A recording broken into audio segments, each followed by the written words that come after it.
Hello အားလုံးပဲမင်္ဂလာပါကျွန်တော်နာမည်ကတော့ site 2ဖြစ်ပါတယ် student ID ကတော့72404ပဲဖြစ်ပါတယ်အသက်ကတော့29နှစ်ဖြစ်ပါတယ်ဒီနေ့စူပါပါ channel မှာကျွန်တော် join မှာကတော့ကျွန်တော်ပေါ့နော်ကင်မရာရှင်းမှာထိုင်ပြီးကြည့်ရမှာအရင်ကြောက်တယ်ပေါ့နော်ဒါပေမဲ့ကျွန်တော်ဒီနေ့ကင်မရာရှင်းမှာထိုင်ပြီးကျွန်တော် join သွားမယ့်အရာကတော့အချိန်ဖြုံးမိတဲ့အရာတွေကိုရတန်းစီမဲ့နည်းလမ်းများနဲ့မျှဝေပေးသွားမှာပဲဖြစ်ပါတယ်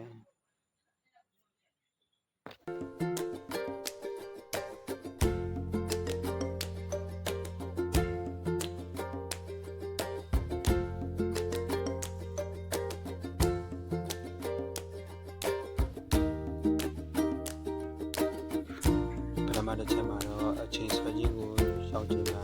ဥပမာပြောရမယ်ဆိုကိုလှုပ်ချင်တဲ့အရာတွေကိုချက်ချင်းထားလုပ်တာဒီချိုးနေလားဒီချက်ချင်းထားချိုးလိုက်တာတမစားချင်တဲ့ချက်ချင်းထားချိုးလိုက်တာစဖားရရှိတာချက်ချင်းစဖားတာကိုချက်ချင်းစဖားလိုက်တာအဲ့ဒါမျိုးလေးဆိုရင်အချိန်ဆွဲခြင်းကိုရတတ်မှာဖြစ်ပါတယ်နောက်တစ်ချက်ကတော့ဘန်းတိုင်ရောက်ဖို့မမှန်ကြိုးစားပါဆိုတဲ့ကောင်းစီဖြစ်ပါတယ်ဥပမာပြောမယ်ဆိုရင်ကိုယ်ကတိုးတက်ရတဲ့ဘာသာရပ်တစ်ခုကိုဒီထဲမှာတနိုင်တော့မဟုတ်နေ့ပုံမှန်လုပ်သွားမယ်ဆိုရင်ရဲ့နိုင်ငံကြတဲ့အခါမှာဒီလာတိုးတက်လာဖို့ဒေတာမျိုးလာဖြစ်ပါတယ်နောက်တစ်ချက်ကတော့ကိစ္စတစ်ခုကိုတစ်စိတ်မမှလုပ်တာ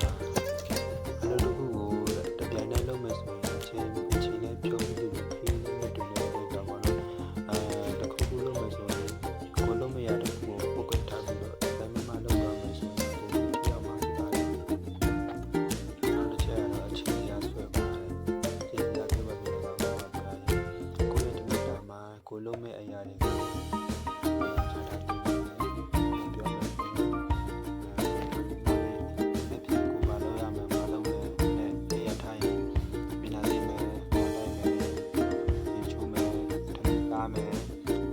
လုပ်မယ်အဲ့ဒါတွေကိုနောက်ပြီးချပြီးတော့နောက်ဆောင်သွားနေပါတယ်နောက်ဆုံးတစ်ချက်ကတော့အမားတွေကိုပြင်လာနိုင်မှာဖြစ်ပါတယ်ဒီအမားတွေလုပ်မိတဲ့အခါမှာနောက်ကိုလုံးမဲ့အရာတစ်ခုကိုပြင်လာလိုက်တိုင်းကိုအရင်ကကိုမားခဲ့တဲ့အရာတွေကိုအရင်လိုမျိုးပြန်ဖြစ်သွားမလားဆိုပြီးတော့ကြောက်ကြရတယ်ပေါ့နော်ဒါပေမဲ့အဲ့အမားတွေကိုမကြောက်ပဲနဲ့တတိရှိဆိုင်ဖြစ်ရှိသွားမယ်ဆိုရင်ကိုယ်ဘဝတိုးတက်ရဲ့အတွက်ဆန်းသွားအထောက်အကူပြုမှာပဲဖြစ်ပါတယ်ဒီလိုတော့အနေနဲ့ပြောရရင်အချိန်ဆွဲခြင်းကိုရှောင်ခြင်းပဲပန်းနိုင်ရောက်ဖို့နေ့စဉ်လိုပဲကြိုးစားမယ်အလုပ်တစ်ခုကိုဒီဇိုင်းမလုပ်မယ်အချိန်စီဆွဲထားမယ်အမားတွေကိုသင်ခန်းစာယူမယ်စတဲ့အချက်တွေကိုနေ့စဉ်ပုံမှန်လေ့ကျင့်သွားမယ်ဆိုရင်အချိန်ဖြုံးခြင်းကိုရပ်တန့်သွားစေမယ်ရပ်တန့်သွားစေမှာပဲဖြစ်ပါတယ်